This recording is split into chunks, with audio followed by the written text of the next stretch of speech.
Hello everyone, आप देख रहे हैं चैनल अमीन इन्फो।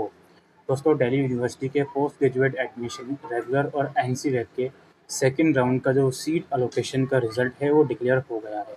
सीट अलोकेशन का रिज़ल्ट एज़ यूजुअल आप अपने CSAS पोर्टल में एप्लीकेशन नंबर और पासवर्ड के थ्रू लॉगिन करोगे। फिर वहाँ पर एक येलो कलर का सेक्शन रहता है एडमिशन का, वहाँ क्लिक करके आप चेक कर सकते हो कि सेकंड राउंड में भी आपको कोई सीट अलॉट हुई है या नहीं हुई। अब इसके बाद का क्या प्रोसीजर है और जो भी इम्पोर्टेंट इन्फॉर्मेशन है वो हम इस वीडियो में डिस्कस करते हैं।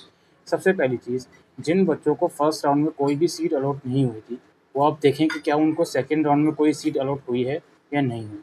अगर उनको सेकंड राउंड में भी कोई भी सीट अलॉट नहीं हुई तो डायरेक्टली वो थर्ड राउंड के लिए एलिजिबल हो गए हैं, जो कि आई थिंक सितंबर के फर्स्ट वीक में उसका रिजल्ट आएगा। तो जिन बच्चों को सेकेंड राउंड में कोई भी सीट अलॉट नहीं हुई तो डायरेक्टली थर्ड राउंड में पहुँच गए हैं। सेकंड थिंग इसकी, जिन बच्चों को सेकंड राउंड में फर्स्ट टाइम कोई सीट अलॉट हुई है, फर्स्ट राउंड में कोई भी सीट अलॉट नहीं हुई थी, सेकंड राउंड में उनको सीट अलॉट हो गई है, तो अब उनको क्या करना है। अब उनको 28 अगस्त शाम 5 बजे से पहले पहले अपने पोर्टल में जाकर सीट को एक्सेप्ट करना है। ठीक है, एक्सेप्ट करने के साथ ही आप लोगों के जो डॉक्यूमेंट जो आपने ऑनलाइन अपलोड करे हैं वो 29 अगस्त की शाम 5 बजे तक कॉलेज वाले ऑनलाइन वेरीफाई करेंगे, और वेरीफाई करने के बाद आपको अपनी एडमिशन फ़ीस देनी होगी, जो कि आप 30 अगस्त शाम 5 बजे तक दे सकते हो। अब इसमें एक चीज़ आपको समझनी है, जिनको भी सेकंड राउंड में फर्स्ट टाइम सीट अलॉट हुई है, तो जब आप ये सारी एक्टिविटी कर दोगे, सीट एक्सेप्ट कर लोगे, वेरिफिकेशन के बाद पेमेंट कर दोगे, तो आपके डैशबोर्ड में एक अपग्रेड का ऑप्शन आएगा। वो ऑप्शन आप चूज़ करोगे तो आपको थर्ड राउंड में भी कंसिडर करा जाएगा। थर्ड राउंड में पॉसिबल है कि आपको नेक्स्ट हायर प्रेफरेंस का जो अलोकेशन है वो हो सकता है, या फिर जो सेकंड राउंड में आपको सीट अलॉट हुई है वही आपकी एग्जिस्ट करेगी थर्ड राउंड में भी।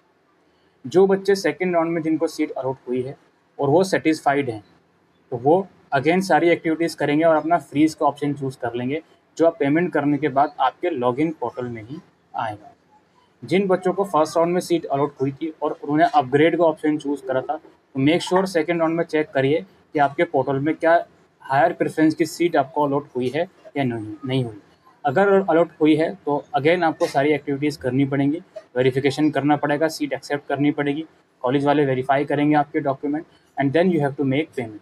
अब यहाँ पर एक ट्रिक है, जिन बच्चों की भी सीट अपग्रेड हुई है तो वहाँ पर पोर्टल में शो हो जाएगा कि कितनी आपको फ़ीस पेमेंट करनी है, बैलेंस अमाउंट पे करना है, या फिर अपग्रेडेड सीट में फ़ीस कम है तो बाकी का बचा हुआ अमाउंट रिफ़ंड आ जाएगा कुछ दिनों में। वो सारी एक्टिविटीज़ आपको पोर्टल में रिफ्लेक्ट हो जाएंगी। अपना पोर्टल आप लोग चेक करते रहिएगा, ठीक है। अच्छा जी, अब कुछ ऐसे स्टूडेंट हैं जिनको फर्स्ट राउंड में सीट अलॉट हो गई थी गलत कैटेगरी में, उन्होंने अप्लाई भी कर दिया, उसके बाद कॉलेज वाले की तरफ से नोटिफिकेशन आते हैं आपके पोर्टल में कि आपको गलत कैटेगरी में सीट अलॉट हो गई थी, तो ये यूनिवर्सिटी की मिस्टेक है, तो इस मिस्टेक की वजह से यूनिवर्सिटी आपसे माफ़ी चाहती है और आपको नेक्स्ट राउंड में कंसिडर ज़रूर करा जाएगा। तो जिन भी बच्चों को फर्स्ट राउंड में गलत कैटेगरी के अंदर सीट अलॉट हो गई थी, वो आप सेकेंड राउंड में ज़रूर चेक करें उनको क्या कोई सीट अलॉट हुई है या नहीं हुई। ऐसा शायद गारंटी वाली बात नहीं है कि फर्स्ट राउंड में गलत कैटेगरी में सीट अलॉट हो गई थी, तो इस बात से तो श्योर हो आपकी सेकंड राउंड में आपको कंसिडर किया जा रहा है, बट इस बात की कोई गारंटी नहीं है कि सेकंड राउंड में एक्चुअल में आपको सीट अलॉट हुई होगी या नहीं हुई होगी। अपना पोर्टल है उसको आप लोग चेक करिए जाकर, ठीक है भाई। तो ये सब कुछ गाइडलाइंस आ रही हैं। इसके अलावा ये सेकेंड राउंड चल रहा है दोस्तों, 30 अगस्त तक चलेगा। इसके बाद एक मिड वे का रूल आएगा। मिड वे एंट्री का मतलब ये होता है, ऐसे कैंडिडेट जिन्होंने CUET का एग्ज़ाम दिया है लेकिन TU के CSAS PG वाले पोर्टल में रजिस्ट्रेशन नहीं करा था, तो उनको सेकेंड राउंड के बाद रजिस्ट्रेशन का मौका दिया जाएगा और फिर वो लोग थर्ड राउंड के लिए कंसिडर करे जाएंगे। दूसरी बात हमारी ये है कि काफ़ी बच्चों ने CSAS के पोर्टल पर अपने ग्रेजुएशन की परसेंटेज गलत लिख दी थी या सेमेस्टर वाइज परसेंटेज नहीं लिखी थी, तो उन बच्चों को मिड वे के टाइम पर ऑप्शन दिया जाएगा कि अपनी परसेंटेज ठीक कर लें। आप बोलोगे सर ये परसेंटेज ठीक करने से होगा क्या, मार्क्स तो ये अलॉटमेंट जो CUET के स्कोर के बेसिस पर हो रहा है। भाई फ़र्क पड़ जाता है। अगर आपने सारा कॉलेजेंडम रीड करा है तो उसमें साफ साफ लिखा है, जिन दो बच्चों का अगर CUET स्कोर सेम है तो उसकी फिर परसेंटेज देखी जा रही है ग्रेजुएशन की, तो ये फ़र्क पड़ जाता है कि परसेंटेज मैटर नहीं करता, यहाँ मैटर करेगी, टाई ब्रेकिंग रूल के अंदर मैटर करेगी परसेंटेज, ठीक है। तो ये सब कुछ डाउट्स हैं जो आप लोगों के आ रहे हैं, आप अपना एक्टिविटीज़ वगैरह कर सकते हो। अगेन जिनको कोई सीट अलॉट नहीं हुई, अनफॉर्चुनेटली नेक्स्ट राउंड का वेट कीजिए और कोई दूसरा ऑप्शन नहीं है।